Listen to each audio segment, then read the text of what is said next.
Quer dizer então que Machado de Assis não é leitura recomendada para os adolescentes e é melhor que a gente traga livros mais recentes, mais contemporâneos para estimular a leitura?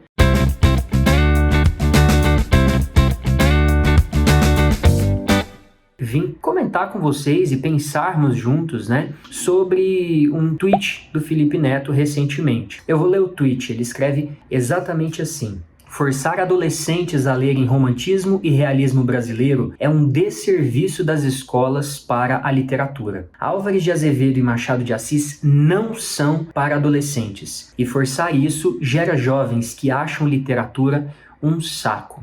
Bom, num primeiro momento, e longe de mim querer cancelar o Felipe Neto, como se eu pudesse cancelar o Felipe Neto, né? Vamos combinar que não é o caso. Mas mesmo que pudesse, não o faria.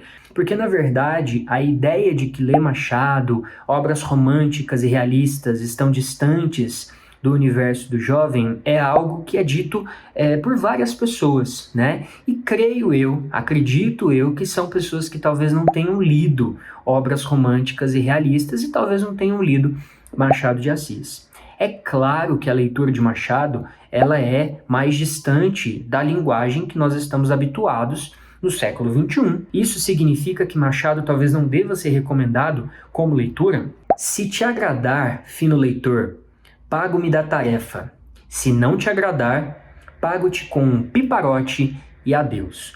E é interessante porque essa citação, esse trecho do Machado, já é interessante para refletir um pouco sobre o que é o realismo em contraposição com o romantismo, né? O romantismo é uma escola literária que estava mais acostumada com a idealização ou com uma visão muito binária das pessoas. E o realismo desconstrói essa ideia de que as pessoas são puramente boas ou puramente más, né? Desconstrói a ideia de um personagem ocupa de forma plena, completa e irrestrita um único campo.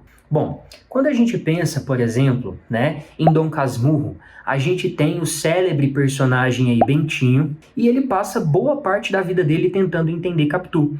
E olha que coisa interessante, tá lá no livro, o Bentinho e o Dom Casmurro, ele não conseguem entender Capitu, porque segundo o próprio narrador, ela era muito mais mulher do que eu era homem. Olha que interessante, a Capitu era muito mais mulher do que eu, o narrador, o Bentinho, o Dom Casmurro, era homem. O que a gente tem então aí?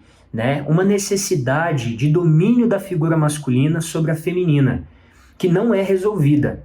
E isso é uma característica de um sistema patriarcal que existe até hoje, certo? E que pode muito bem ser utilizado por vocês, estudantes, como repertório para uma redação que traga a ideia de patriarcalismo. Então é interessante a gente pensar nesse processo e nessa construção do gênero masculino e feminino e o quanto existe uma tentativa lá em Dom Casmurro de uma dominação do homem em relação à mulher e que não é resolvida, Então a Capitu é misteriosa justamente porque ela é uma personagem que não cumpre e que não está inserida nesses padrões e nesse sistema binário que era muito comum a gente ver no romantismo, Quando você pega a Moreninha, a Iracema, quando você pega personagens românticos, você nota essa diferença muito significativa do romantismo com o realismo. Olha a quantidade de informações e o quanto a gente tem de repertório que pode ser conectado à sociedade contemporânea e os seus processos ainda de desconstrução e de questionamento em relação aos gêneros,